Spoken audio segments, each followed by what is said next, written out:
Ladies and gentlemen, good day and welcome to Gravita India Limited Q2 FY’25 earnings conference call hosted by Antique Stock Broking. As a reminder, all participant lines will be in the listen-only mode and there will be an opportunity for you to ask questions after the presentation concludes. Should you need assistance during the conference call, please signal an operator by pressing star then 0 on your touchtone phone. Please note that this conference is being recorded. I now hand the conference over to Mr. Jinesh Karia from Antique Stock Broking. Thank you, and over to you, sir. Yes, thank you, Del. Good morning, everyone, and thank you for joining the 2Q FY’25 post-results conference call of Gravita India. I would like to thank the management for giving Antique Stock Broking the opportunity to host the call. From the management, we have Mr. Yogesh Malhotra, Director and CEO, Mr. Sunil Kansal, Director and CFO, and Executive Directors, Mr. Vijay Parekh and Naveen Sharma. Without further ado, I now hand over the call to management for their opening remarks, post which we shall open the call for Q&A. Thank you, and over to you, sir. Thank you, Mr. Jinesh. Good afternoon, ladies and gentlemen, and welcome to our Q2 and H1 FY’25 earnings call. I trust you have had the chance to go through the earnings presentation and financial results that we have uploaded on the stock exchanges. I am pleased to announce that Gravita has delivered outstanding performance in both financial and operational aspects during Q2 and H1 FY’25. Before we dive into the results, I would like to discuss about some key strategic highlights and project updates. Gravita's step-down subsidiary Gravita Netherlands has signed a memorandum of understanding to acquire a waste rubber recycling plant in Romania from an established local entity with a capacity of approximately 17,000 metric tons per annum. This acquisition will mark Gravita's first recycling facility in Europe. This aligns with the company's vision of diversification and expansion aimed at replicating our recycling business across various geographies. The acquisition will be carried out by establishing a separate special purpose vehicle in Romania, where GNB will hold 80% equity along with management control, while the remaining equity will be held by local partners in Romania. The total investment for this transaction is estimated to be approximately rupees 40 crores, with GNBV contributing around rupees 32 crores, subject to comprehensive financial, environmental, and legal due diligence. GNBV aims to grow its recycling business throughout the European market by seizing new opportunities and establishing strategic partnerships that drive growth. The Board of Directors have approved raising funds of amount up to rupees 1,000 crores. These funds, if required, will be raised for additional capex, M&A opportunities, debt reduction, and other general corporate purposes. Our progress on setting up a pilot project of lithium-ion battery recycling and our first Indian rubber recycling plant in Mundra is going as per plan. We expect them to be operational in H1 FY’26. Gravita is strategically advancing to achieve its short-term, mid-term, and long-term goals set for FY’27, FY’34, and FY’50 respectively, as detailed in its ESG roadmap. This comprehensive roadmap outlines the company's commitment into integrating ESG principles into its operations and decision-making processes. As Gravita progresses along this strategic path, it aims to position itself as a leader in sustainable practices within the industry, ultimately benefiting both the company and the communities in which it operates.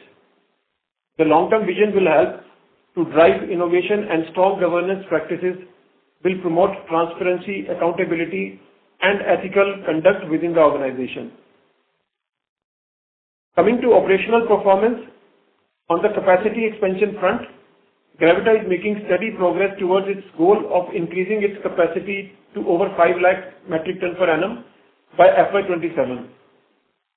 The company has strong investment plans of rupees 600 crores, which includes capex for both existing as well as new verticals like lithium-ion paper, rubber, and steel recycling. The capex done in H1 FY’25 is around 30 crores, and we are expecting an additional investment of around 100 to 120 crores in capacity build-up in the H2. On the volumes front, we saw an overall growth of 8% in Q2 FY'25. Volume for lead and aluminum showed an increase of 9% and 3% year-on-year to 42,151 tons and 3,515 tons respectively. Volume for plastics stood at 3,000 tons. Due to strict government regulations under BWMR and EPR, the availability of domestic scrap is on the rise, leading to an increase in our sourcing of domestic scrap as well. In Q2 FY'25, we experienced 140% growth in the domestic availability of scrap on a year-on-year basis. Coming to quarterly EBITDA per ton performance, EBITDA per ton of lead and aluminum increased significantly by 22% and 57% to rupees 21,642 per ton and rupees 18,386 per ton respectively. The company was able to increase these margins by leveraging arbitrage opportunities between international and domestic markets. Moving to financial results for H1 FY'25, consolidated revenue increased by 19% to rupees 1,835 crores. Consolidated adjusted EBITDA increased to rupees 192.72 crores, up 30% on year-on-year basis. EBITDA margin stood at 10.5%. Consolidated PAT showed significant increase of 27% to rupees 139.33 crores. PAT margin increased to 7.6%. For H1 FY'25 is standing strong at 25%, which is in line with company's target. Cash flow from operations has increased to rupees 73 crores. Coming to financial results for the quarter, consolidated revenue for Q2 FY'25 increased by 11% year-on-year to rupees 927 crores. 47% of revenue came from value-added products, which is in line with our vision of achieving 50% revenues from this category by FY'28. Consolidated adjusted EBITDA increased to rupees 101 crore, up 27% and 11% on YOY and quarter-on-quarter basis respectively. EBITDA margin increased to 11%. Consolidated PAT showed significant increase of 24% year-on-year to rupees 72 crores. PAT margin. There are more than 20 parties in the conference. In conclusion, Gravita is making significant progress towards its clear vision 2028. Our strategic emphasis on expanding existing verticals while diversifying into new sectors such as lithium-ion, steel and paper recycling aims to achieve a volume CAGR of over 25%, profitability growth exceeding 35%, and ROC of more than 25%. Additionally, we are dedicated to increasing our non-lead business share to over 30%, utilizing more than 30% renewable energy and reducing energy consumption by over 10%. Through our successful strategies, which include capacity expansion, diversification, both segment-wise and geographically, enhancing the share of value-added products to over 50%, and managing risk with back-to-back hedging, we have achieved strong and sustainable margins. With over 30 years of expertise in recycling, 12 cutting-edge, eco-friendly facilities around the globe, a presence in over 70 countries, an integrated supply chain, strong capex plan, and compliance with stringent BWMR and EPR regulations, we are on track to realize our Vision 2028. That's all from my end. I would now request to open the floor for questions and answers. Thank you, and over to you, Mr. Jinesh. Thank you. We will now begin the question and answer session. Anyone who wishes to ask a question may press star and 1 on their touchtone telephone. If you wish to remove yourself from the question queue, you may press star and 2. Participants are requested to use handsets while asking a question. Ladies and gentlemen, we will wait for a moment while the question queue assembles.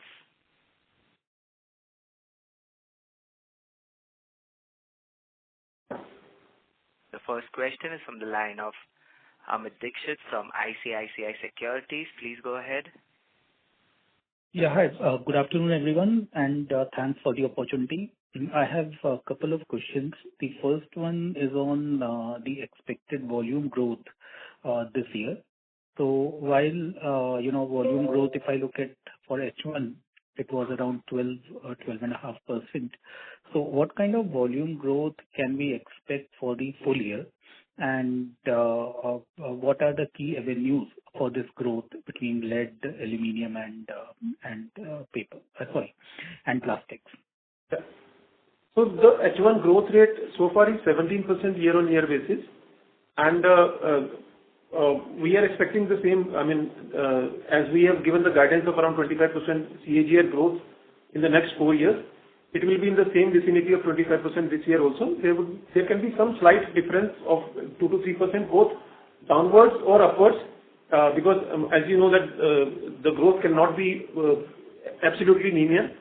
So there may be some difference, and the growth projections for lead is around 17 to 20%, and for plastic and aluminium, it is going to be around 35 to 40% going forward.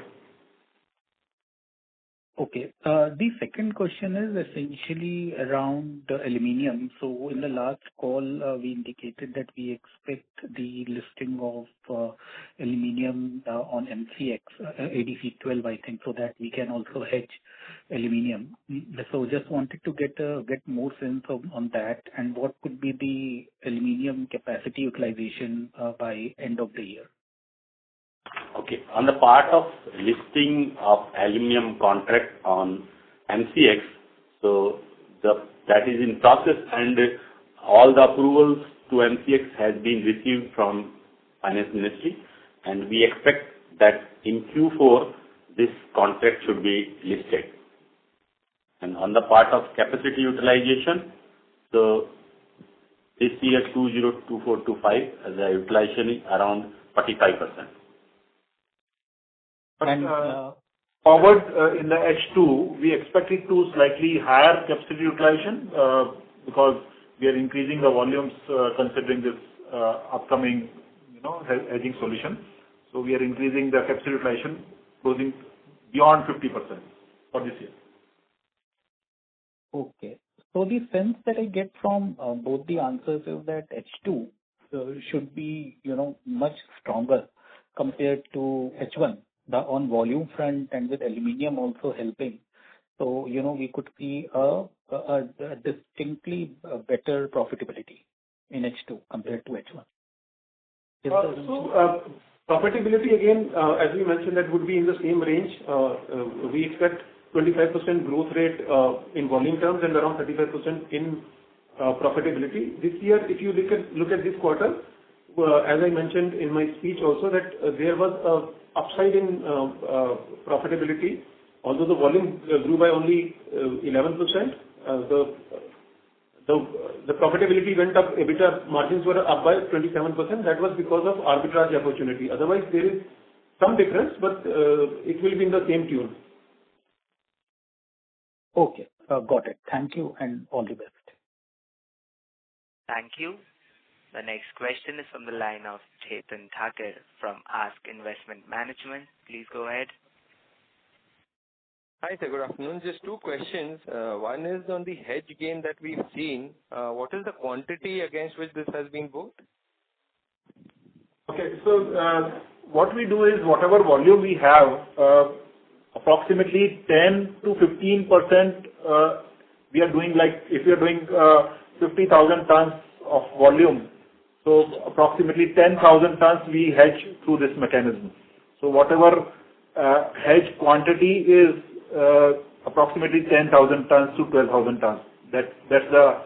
But it also changes on day-to-day basis because it fluctuates whenever we do the sourcing. On the same day we hedge we take a sales contract on LME.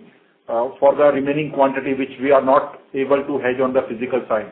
So, but that quantity changes on day-to-day basis, but on an average you can take it 10 to 12,000 tons. So this 40 crore pertains to 12,000 tons for a quarter. The turnover is much higher.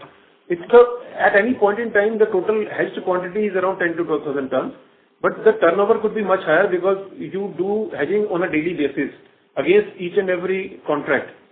So the turnover would be much higher than this 10 to 12,000 tons. So then, sir, fair to assume that, say, so for this quarter, say, for example, we've got volumes of 42,000, and you would be on an average doing 10,000. But for the quarter as a whole, whatever gains or losses that we see pertains to just this 10,000, or it pertains then to the full 40,000? It pertains to full 40,000. It pertains to full 40,000. So what happens is that sometimes when we have an order in hand, or on other side we have a procurement in hand, then that gets cancelled. But whenever there is a lag in between the purchase or the sales, during that time we go and hedge it on the exchange and then reverse that deal once the lag is complete. Got it. The reason why I was asking was because we've actually seen lead prices go down on an average this quarter, while your realization, if I don't add the hedge gain, is also flattish. So just wanted to get a sense of why would that be happening as well. So generally what happens is that, whenever the prices of lead goes down, there is a higher profitability from the hedging gain. What happens is that when the prices are down, you will not, the vendors will not generally want to sell their material. So during that time, you will have to hedge that on the purchasing side. Whereas when the prices go up, you will have to hedge on the sales side. So that is why you will see profitability from the hedging gain more when the fluctuation is higher. Understood. So 40 crore, 38 crore pertains to 40,000 tons that we've seen in this quarter, and that is how we should look at it. So that is approximately 10,000 rupees a ton. That is a right way to look at it. So it is higher this side because of variation or fluctuation was higher. If it remains same, then you will see a very little gain or loss in the hedging quantity or hedging amount also. Understood. And more to do with the volatility in the market than to anything else. Sure. And sustainably, we still maintain 19 to 20 rupees a kg for lead in terms of 18 to 19 rupees per kg in lead. Perfect. The second question pertains to the fundraise. So we are doing 1,000 crore fundraise. Given our capex, given our cash flow, just wanted to understand where do we need this additional 1,000 crore? So, as there are certain policy changes that are taking place, the recent one is this reverse charge mechanism that is going to come up, and also we are looking at some opportunities in merger and acquisitions across globe. So we want ourselves to be ready as and when such an opportunity is there. That is why we've taken a mandate, but we'll raise the fund only as and when we have these opportunities in place. Got it. And the reverse charge would essentially, in your assessment, lead to what kind of opportunity opening up for refining? So what will happen is that, as we mentioned that this battery waste management rule of the extended producer's responsibility helps in converting the unorganized sector into organized sector. The reverse charge mechanism will also fast track this conversion from unorganized to organized, because currently in the unorganized sector a lot of GST evasion is taking place. With this reverse charge mechanism, that will reduce. So that will fast track this conversion. So I will add on this, basically on reverse charge mechanism. When you buy material from unorganized or unregistered person from who doesn't have a GST number, the tax can be paid by the buyer. So this has been already introduced in metal scrap from chapter number 72 to 81, while on the other scrap, battery and all, it is expected soon. And apart from reverse charge, there is an additional TDS of GST, that is 2% has been introduced again on metal scrap. So we expect the same in batteries too in time to come. So it's already there on aluminum scrap and other metal scrap, ferrous and non-ferrous. So this will bring some transparency and tax compliances. So there will be a lot of material flow into formal sector from informal. So the advantage of GST which the unorganized had, today they will gradually start coming into the net. So even they would ideally either have to come on books very clearly, that in turn will increase their cost of doing business also. and certain companies would want to then shift to more organized players. That is how we should approach this. Absolutely. These factors that will play out. So not only one person will gain, but even the organized guys will start to move into the formalized channel as well. Absolutely. So the entire formal sector will gain on this change. And Gravita being leader in this recycling business and have pan-India presence, so we would set to gain a little bit more than other companies who have only a single set of operation in any location. Understood. And so one last question on particularly this quarter when I look at the OP per ton. So we've got an advantage of better domestic scrap availability, and that in turn has led to this improvement because of mix. Because the understanding was that ideally if we get imported and sell in domestic, that is also more profitable. So just wanted to get a sense on that. Yeah, definitely that is more profitable. And what has happened in this quarter is that we have diverted some of the material from our overseas locations into India to take advantage of this arbitrage opportunity. And that is why if you see the volume growth is not as much, it's not there because we have moved some of the material back into India from our overseas, and they have so to take advantage of this arbitrage opportunity. And of course, domestic scrap is more or less for tolling business most of the time, so it does not impact the EBITDA margins that much. Understood. And the last bit on the sales from Africa to Europe that had got impacted. So fair to assume now that has got stabilized and we found alternate buyers there, and those volumes are now back to normal?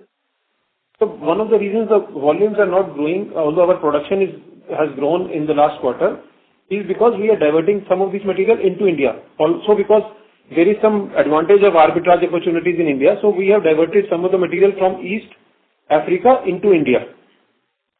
Understood. Okay, sir. And then selling it into Europe now. Got it, sir. Thank you so much, sir, for all these clarifications. All the best. Thank you. The next question is from the line of Kush Nahar from Electrum Portfolio Managers. Please go ahead. Hello, sir. Thank you for the opportunity. So my first question was, what was the percentage of domestic scrap collection for our Indian plants for this quarter?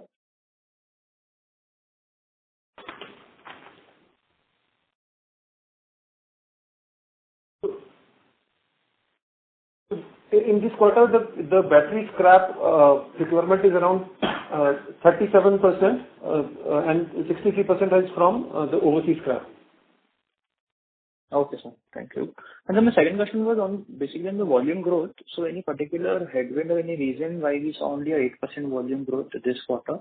Although our issue will be better, but any particular logistic issue or demand issue that we're facing? Yeah, so as I mentioned earlier also, if you look at the overall production increase over last quarter, it is around 7%. But as I mentioned that because we are moving some of the material from our overseas location into India to take advantage of the arbitrage opportunity, it's not showing in the consolidated sales number because that gets eliminated once we sell it from our own plants into India.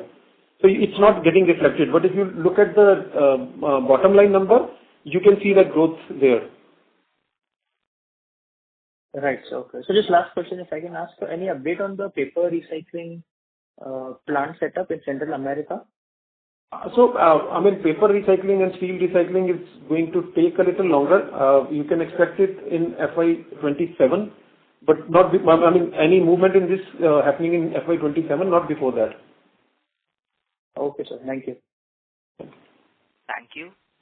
The next question is from the line of Bharat Shah from Ask Investment Managers. Please go ahead. The one issue that you mentioned for fundraise, and you talked about reverse charge mechanism. I couldn't understand what is the correlation between the two? Sir, what we are saying is that there could be a change over, fast track conversion from the unorganized sector to the organized sector. So that may probably fast track our capex investments in this year and the coming year. So because of that, we may have to put up capacities much faster than we earlier thought. And therefore, we may have to raise some funds for that also. Okay. So basically, the 1,000 crore potential fundraise is to deal with fast-tracking of CapEx and to avail of acquisition opportunity. Yes, sir. But this is an enabling provision, or it is definite raising right away that you are implementing? It's not definite raising right away, because we are looking at some of these merger and acquisition opportunities, and as and when we have some clear picture about those opportunities also, then we will do that. Currently, we don't have, it may take a couple of months before we decide on this. So for the present, it is an enabling provision, and it will be specifically linked to any definite acquisition or other opportunities that you concretize. So maybe, sir, it will take a couple of months to get that clear picture. If it happens before that, then so it all depends on when we get a clear picture about some of the merger and acquisition opportunities that we are looking at. As and when that happens, we will then do this. We are already evaluating few of the opportunities. So whenever we see that things are more clear on that, definitely we are going to take action on this fundraise. So then it is fair to say that the amount could be different than 1,000 crore. And yes, second, whether it will happen or not happen itself could change depending upon whether we get any targets or otherwise. Absolutely, sir. Absolutely. So time variability, amount variability, and basically will be linked to the opportunity identification, and otherwise it may or may not happen, or it may happen at a later date or of a different amount. Yes, sir. You absolutely right, sir. And these, given the fact that hedging is integral to our business, and given the fact that margins are modest, obviously we can't, and given the fact that supply chain issues are very important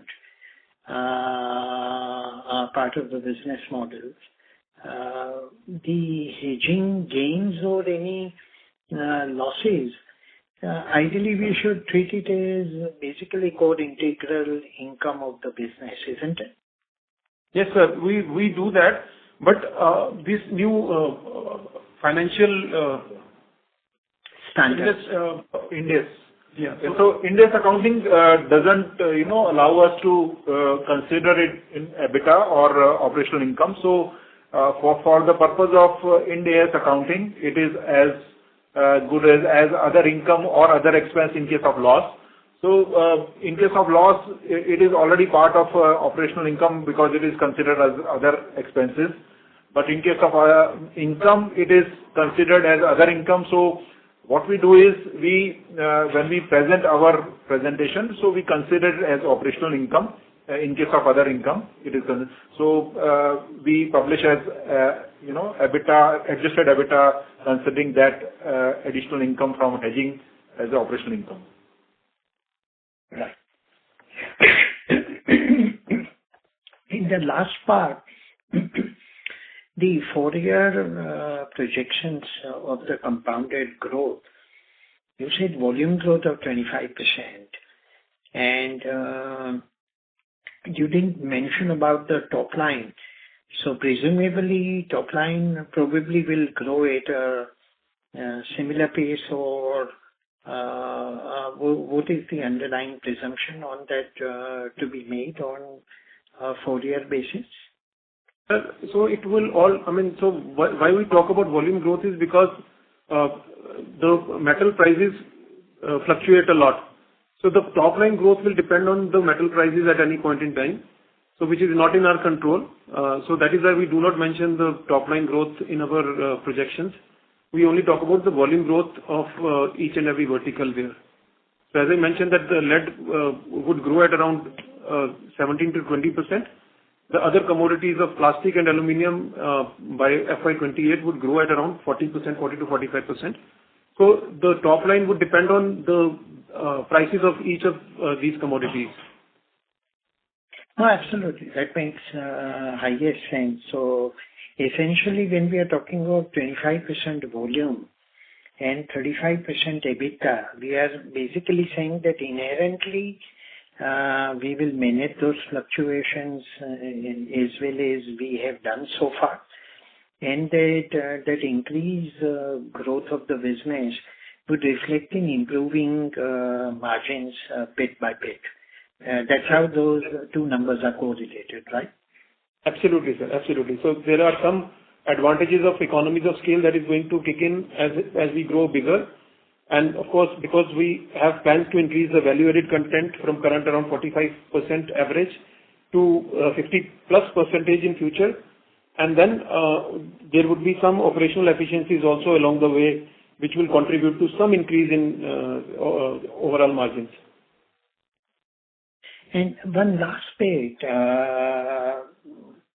given the fact that our return on capital employed is held up and is continued to improve, plus stands at more closer to 28-29%.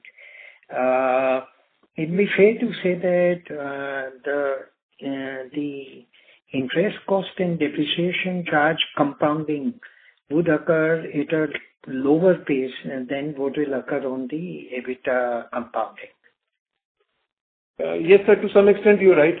But as we are doing new capex, so the depreciation may not come down, but definitely the interest cost will go down in future. No, I didn't mean absolute amount coming down. I said compounding of interest and depreciation charge would grow at a lesser pace than the growth that you're forecasting for volumes in the EBITDA.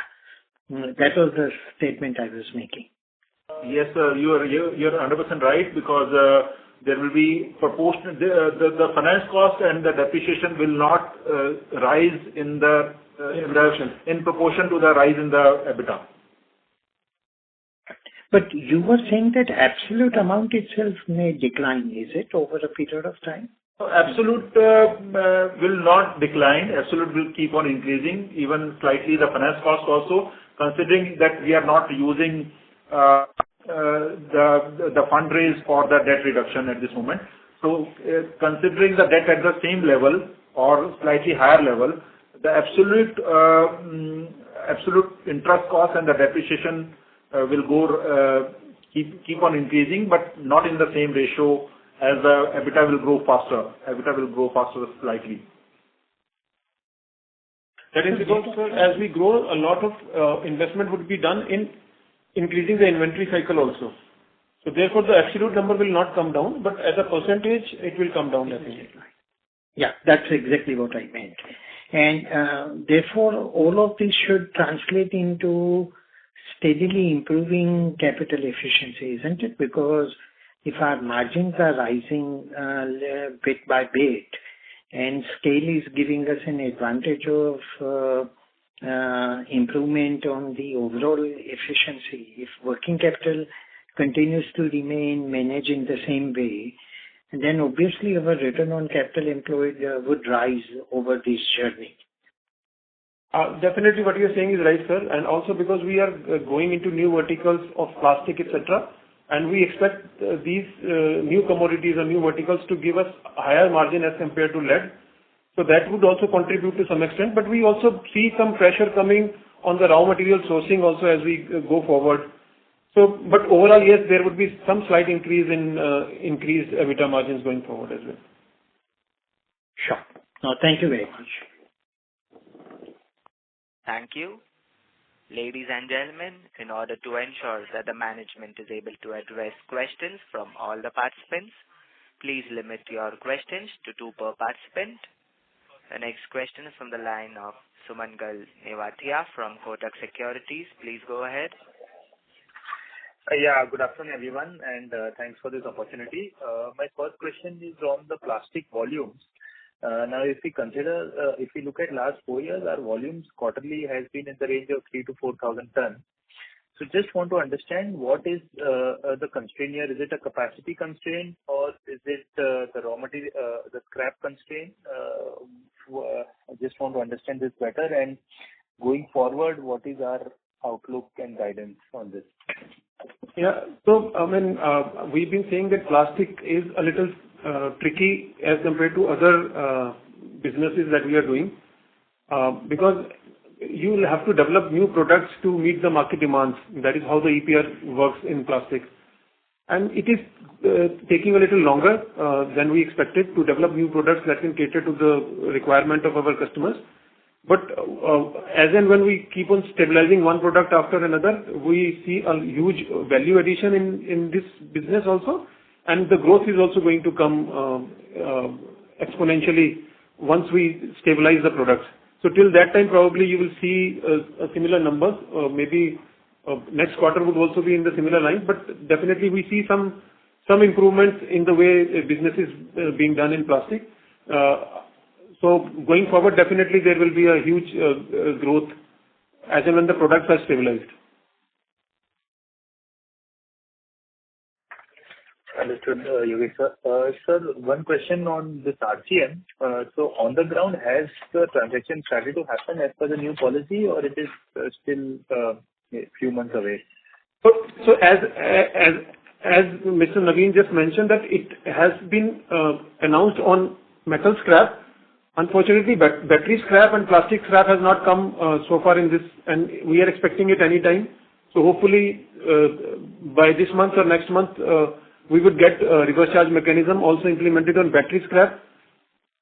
So once that happens, then definitely we will see some movement.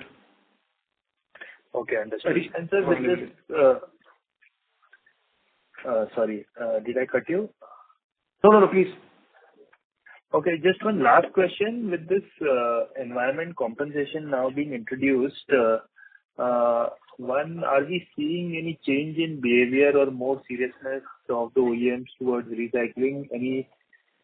Anything visible in your interactions, number one?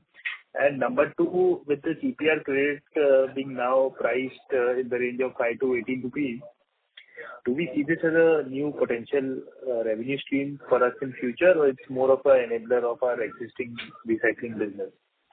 To answer your first question, definitely there's a huge change in the attitude of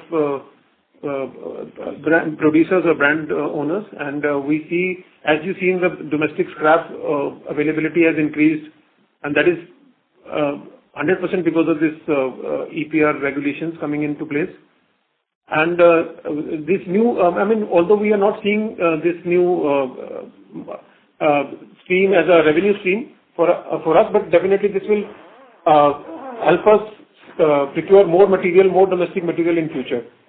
So although there may be some opportunities in this also, but currently we are not considering this as a revenue or profit stream.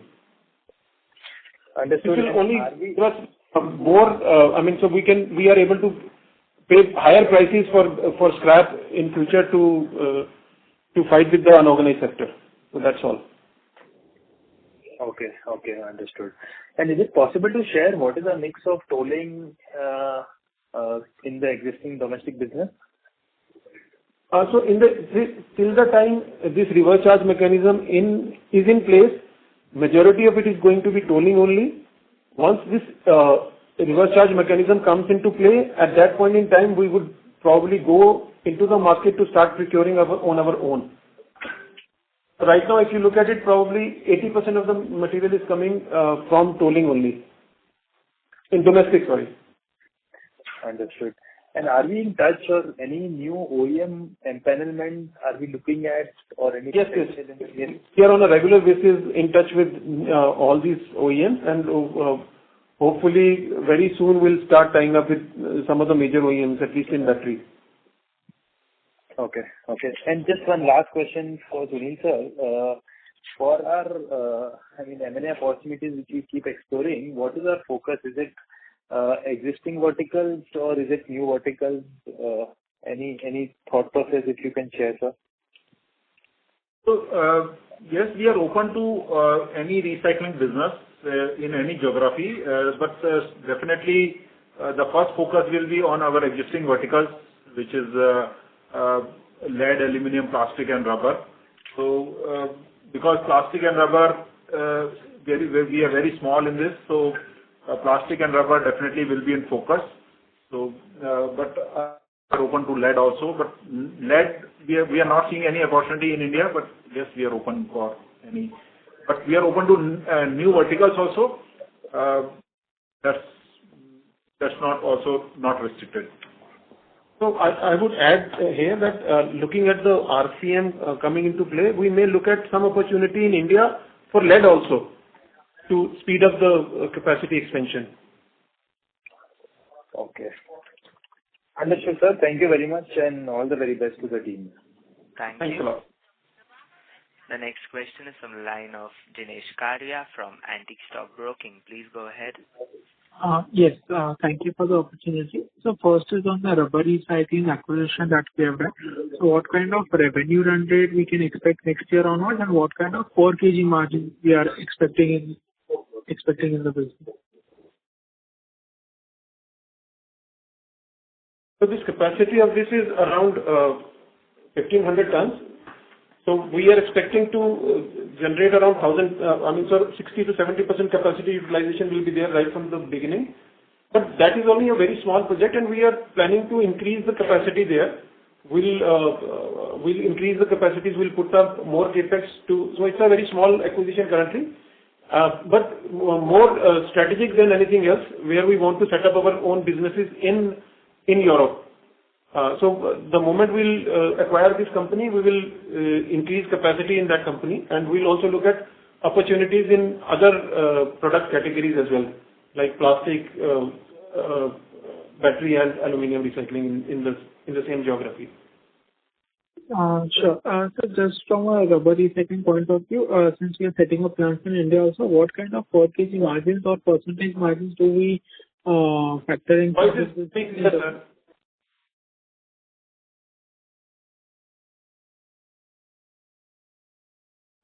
Hello. Your voice is not clear. If you can repeat the question, please. Hello? Yes. Yeah, so I was just trying to understand what kind of per kg margins can rubber as a segment make, because we are planning to do expansions within India also. So basically,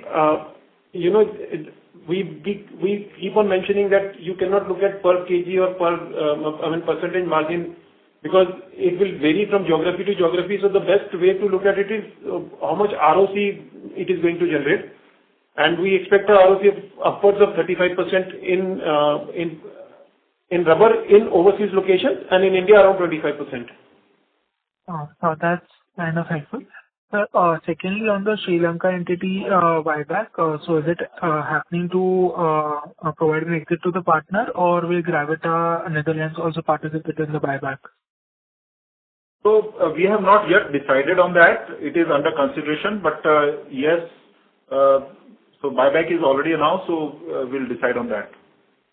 Okay, sure. And just on lastly, last quarter we had mentioned around 2,500 tons of material was in transit.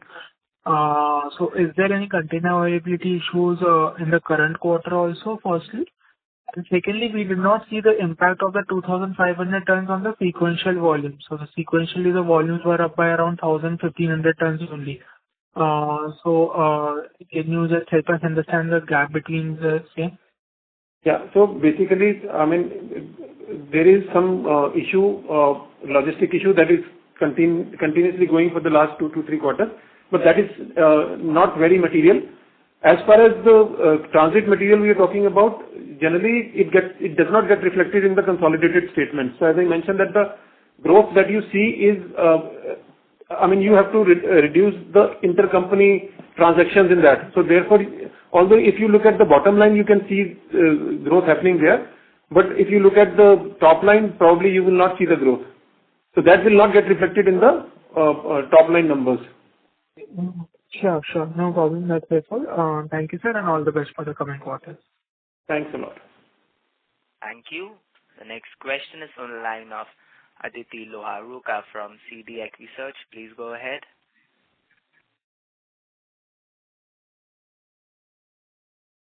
Ms. Aditi, Hello? your line has been unmuted. Yes. Yeah, am I audible? Yes. So can you just give me a sense of your bargaining power with both buyers, like suppliers and customers? So it depends from geography to geography, wherever we are present.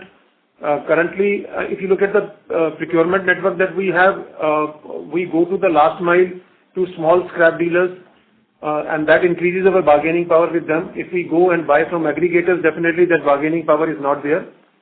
As far as suppliers are concerned, generally, in value-added products, wherever we are dealing, we have a better bargaining power because quite a few people do this.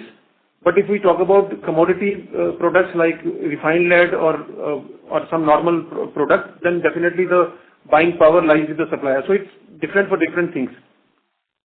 Okay, so while I was going through the presentation, I came across the partner network that you have. I came across companies like Excite, KT, Amara Raja. They are very large players. So with them, like why do they come to you for like selling their scrap and not go to SMEs if the bargaining power is high? So their bargaining power is high, as I mentioned, but at the same time they need vendors who can provide them regularly. There have to be a trust from the vendors because their operations depend on material coming, the quality of the material, the quantities of the material, the consistency, etc. It all depends on the vendors they tie up with. And there are very few people who can do this. At the same time, there is another benefit that Gravita has, and that is our global networks. Both in India as well as overseas, we have many plants, so we can take advantage of logistic cost also. We can supply to the customer from various plants, various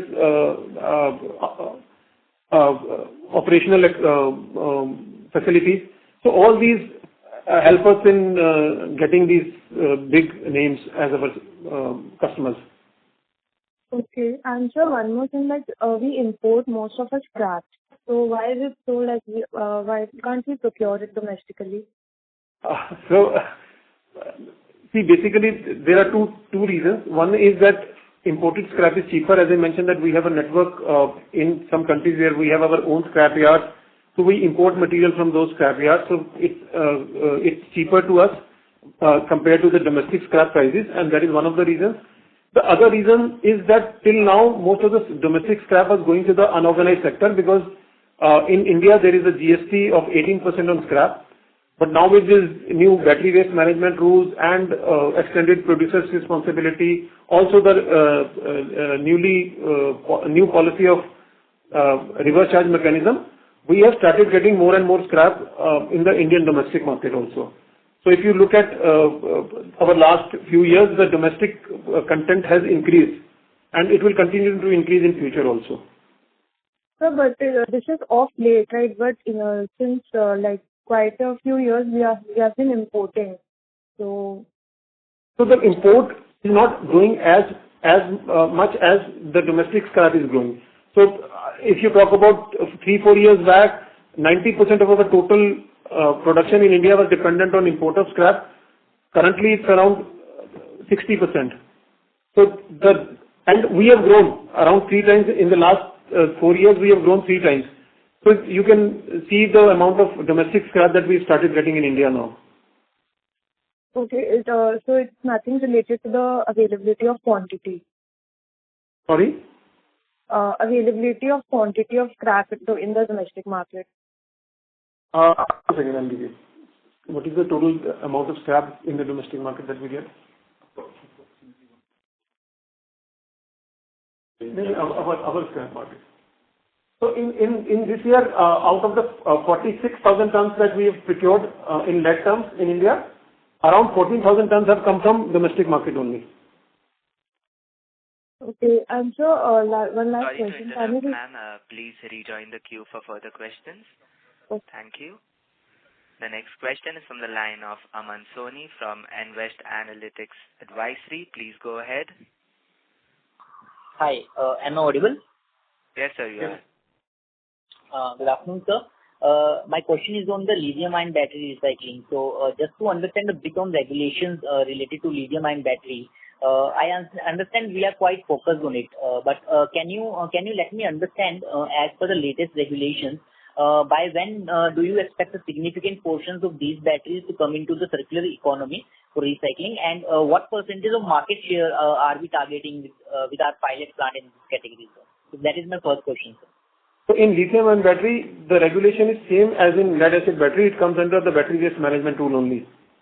So there is no difference, and it is already in place. The only issue with lithium-ion battery is that currently the lithium-ion battery that is coming into the market, the scrap that is coming into the market is coming from these mobile batteries and laptops, etc.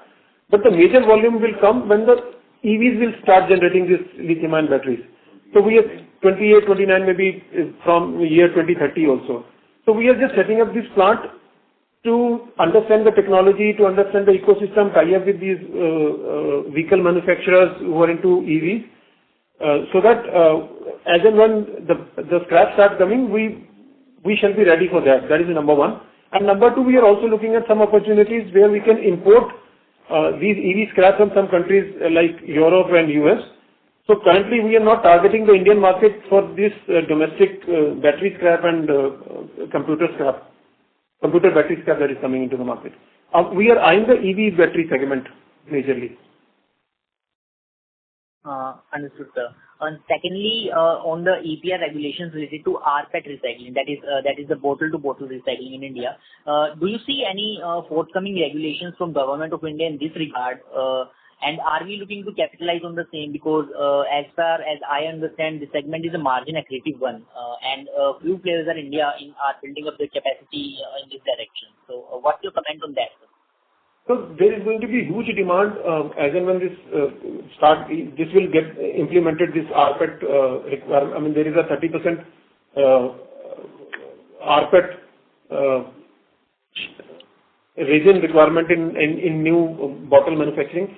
So the overall market demand will be very high, and that will ensure that the people who are doing recycling for yarn, etc., which will get marginalized, and more scrap will come into the bottle-to-bottle grade, because that is more profitable, and that is going to be more profitable because of this regulation. And there is enough space available in this segment, in addition to the two major players in this currently. So we see a lot of opportunities, because unlike lead for aluminium, where you can put a plant in one region and then cater to that region, in plastic you will have to put multiple plants in various locations within the region also. So setting up these many plants probably is not very easy for any one particular company.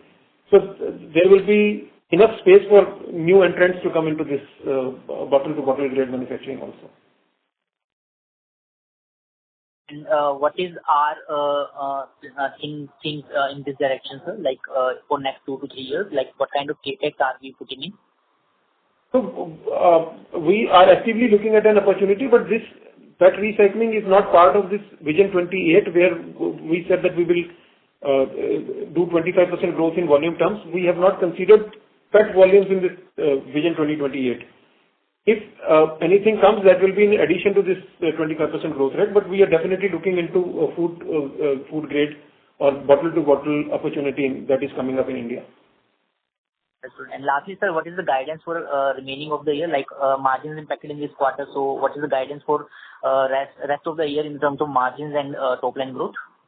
So it's in line with our projections for the next 4 years. So there can be a slight because this is never going to be. We have always maintained that this growth is never going to be linear. So there will be periods where you will see higher growth.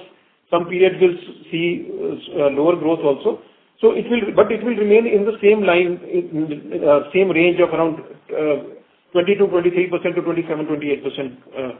So this year could be 23% also, could be 27% also.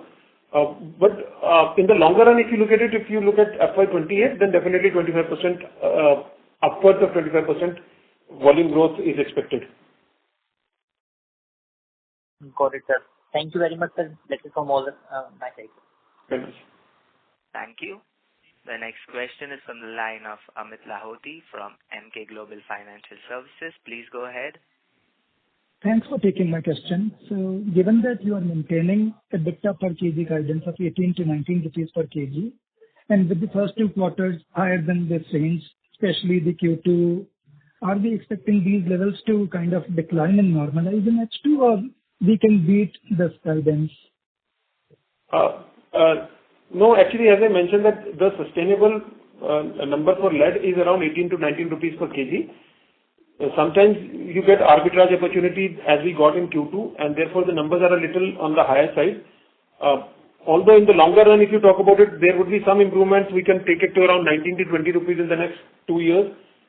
But if you look at the near future or next quarter or the quarter after that, the sustainable number would be 18 to 19 rupees only. Okay, so for this year, could it be on the higher side of, say, 19 rupees per kg, or you still want to guide for a midpoint? Sorry, I couldn't hear your question. Yeah, so I'm asking for this year, FY'25, could it be on the higher end of the range of 19 rupees? Yes, it could be a little higher.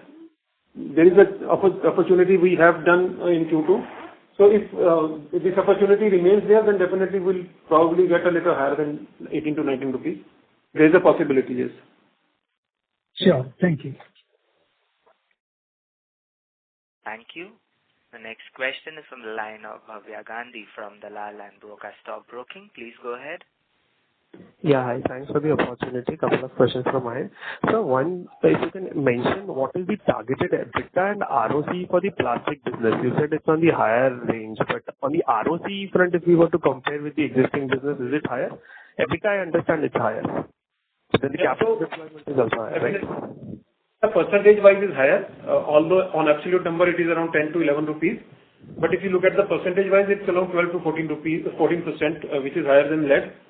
And ROC is also higher, but currently we are not running it at full capacity, so capacity utilization is not there. So therefore, you may see a similar ROC of around 25% in Indian operations. But going forward, as we improve the utilization and as we develop the product, the ROC is going to be much higher than lead or aluminium. So you're saying higher ROC is there in plastic recycling, rPET food grade, than the lead and the existing businesses like aluminum and all those? So we are not currently in India in rPET, so we can't comment on that. But yes, from our experiences in bottle-to-bottle flakes overseas, we see higher margins and higher EBITDA numbers in rPET. We can't understand margins on the ROC front, I'm asking. The ROC also is higher. ROC is also higher. Okay, got it. And unlike your lead, you cannot hedge. We are not talking about the Indian operations so far. We'll have to really look into it because CapEx has also changed over the years, and Indian market is a little different than overseas market. So we can't comment on the Indian market as far as bottle-to-bottle rPET is concerned. Right, got it. And also, unlike your lead, plastic has different grades, right? You mentioned that you develop different products. So how do you hedge?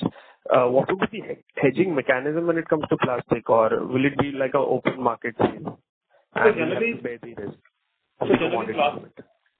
generally what happens is that in plastic, it's basically dealing directly with the OEMs, where you will be developing products based on their requirements, and then you can link that product price with these companies based on the prevalent prices, which currently are Reliance's prices for those grades of plastics.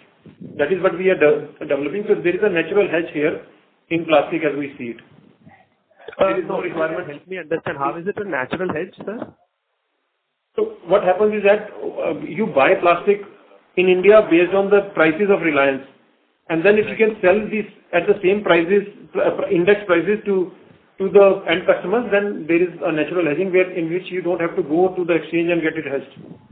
Okay, you are trying to say you would be more of a facilitator. You will just have some cost plus margin mechanism in place or absolute margin in place. That is what you are trying to say? It's a combination. We'll take a delta, but what happens is that when you buy scrap in India, generally the scrap is priced at a percentage of the Reliance's price of that particular grade. Okay. So what we do is that when we sell it into the market, we just talk to the customer that we'll sell you at a price of the same grade of plastic Reliance has, and there is a formulation based on that. So Got it. And just, yeah. So there is no difference. And here also the inventory level are also not going to be high because you're not importing the inventories, you're using the domestic plastic inventory. So the overall cycle is not that big. So the requirement of plastic hedging is not that prevalent currently. Right. Just one last thing. I wanted some comfort on the corporate governance side. Although we have Walker Chandiok auditor in place, but the partner who's signing the documents also belongs to the similar community as that of promoters. So if you can throw some light on that, if they are related, or what sort of community relation do they have, or are they clearly independent of that? Can you come again, sir? We couldn't hear your question properly. No, I just wanted some comfort on the corporate governance. The auditor who's signing the documents, who's signing from the Walker Chandiok, belongs to the same community that of our promoters. So if you can give me some comfort on that. How many chartered accountants in this community are there? I mean, you look at it and then you will realize it says GT, the company is GT, and there is no relation whatsoever with the owner or the promoter of the company. Got it. Fair enough. Yeah, that's it from my. Yeah, thank you. Thank you. A reminder to all participants, please limit yourself to one question per participant. The next question is from the line of Bhavin Pandey from Athena Investments. Please go ahead. Hi, good afternoon. Am I audible? Yes, you're audible, sir. Yeah. Thank you for the opportunity. So we could see that volumes have grown by 8% and realizations seem to have gone higher. And even our EBITDA per ton, specifically in the lead business, has been increasing sequentially and on a YOY basis. And EBITDA and PAT growth has been robust. So what is triggering this operating leverage? And secondly, again, I think you expanded on why. I'm sorry, the voice is not very clear. Can you come up again? Okay. Am I clear now? Yeah, you clear. Right. So just wanted to, the revenue growth, the 3% gap between volume and revenue, it was on account of realizations improvement. And secondly, what is changing the operating leverage, because our EBITDA and PAT growth is extremely high as compared to revenue growth. And secondly, I think you touched a bit on moving a transition from foreign markets to the domestic market. So what was that? Because I missed it in the initial commentary. So what happens is that Indian market follows a different price and overseas or global markets follow a different price. So whenever there is an arbitrage between Indian prices and overseas prices, we move some of the products from overseas plants into India. And also when we import material from third parties also into India, rather than exporting it, we sell that material into India. So if you look at it, 70% generally of the Indian production, 40% is sold outside and 60% is sold in India. If you look at current year, we have sold 70% of the total production into India, which means that we've taken advantage of the arbitrage opportunity that lies between prices, global prices and Indian prices. And that is what has helped us increase the EBITDA margin. But this is not a sustainable additional margin. The sustainable margin is around 18 to 19 rupees only. Okay. And so what explains the operating leverage? Apart, because I assume it cannot be all realization, right? I didn't get it. Sir, EBITDA growth and PAT growth. Yeah. On a YOY basis.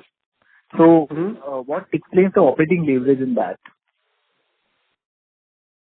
The operating leverage? I didn't get your question.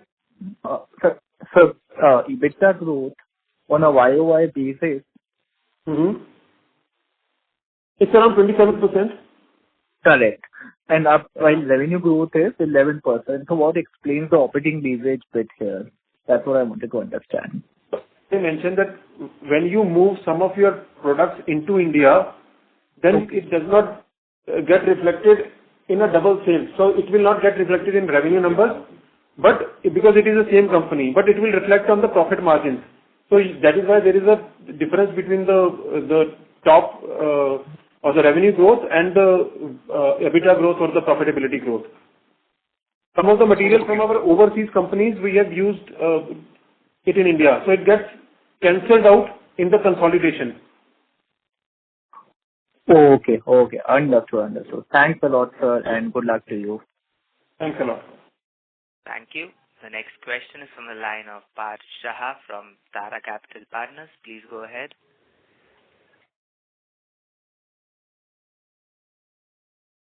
Mr. Shah, your line has been unmuted. Please go ahead with your question. Hello, am I audible? Yes, sir. Thanks for the opportunity. On the revenue, the volume growth part, I know you've explained it twice, but if you could just once more explain why the volume growth is lower on account of the raw materials being transferred from the overseas market, from overseas presence to the domestic markets. So let me explain once again. Okay, so what we do is normally we have a customer also in the international business, whatever we manufacture internationally in overseas plants. We usually sell in international customers directly from those plants.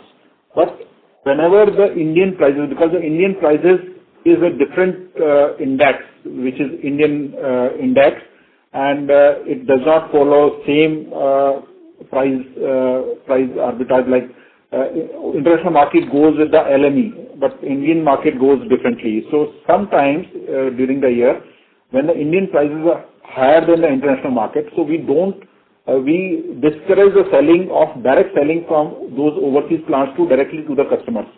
We import that goods in the Indian market, and we slightly do some value addition in Indian plants and sell it in India to get better price. So those times that volumes get cancelled, whatever we sell from overseas plants to Indian plants, that volumes is not considered as sales volume, but we get slightly better margins at that point of time. But we have to compromise on the volume side, but we are better on the margin side. So that's the reason which happened in this quarter, where we are better on the margins, but we compromise on the volumes. Okay, got it. And the next question is, the peers have actually reported significantly better volume numbers. So are we seeing any market share loss over here? Generally, but as we mentioned that there is a new regulation of battery-based management rule, which is converting the scrap that was going into the unorganized sector to the organized sector. So a lot of consolidation is happening, and the share of organized sector is increasing vis-a-vis the unorganized sector, and that is what is changing, what is increasing that overall scrap availability to us in India. Okay. Is that clear? Yeah. Thank you. Mr. Shah, does that answer your question? Yes. Thank you. Ladies and gentlemen, that was the last question for today. We have reached the end of our Q&A session. I would now like to hand the conference over to the management for closing comments. Thank you everyone for participating in this call. We trust that we have addressed all your queries during this session. However, if there are any remaining questions, please feel free to reach to our investor relations team at Go India Advisors. Once again, we extend our gratitude to all the participants for joining us today. Thank you and have a great day. Thank you. On behalf of Antique Stock Broking, that concludes this conference. Thanks for joining us. You may now disconnect your lines.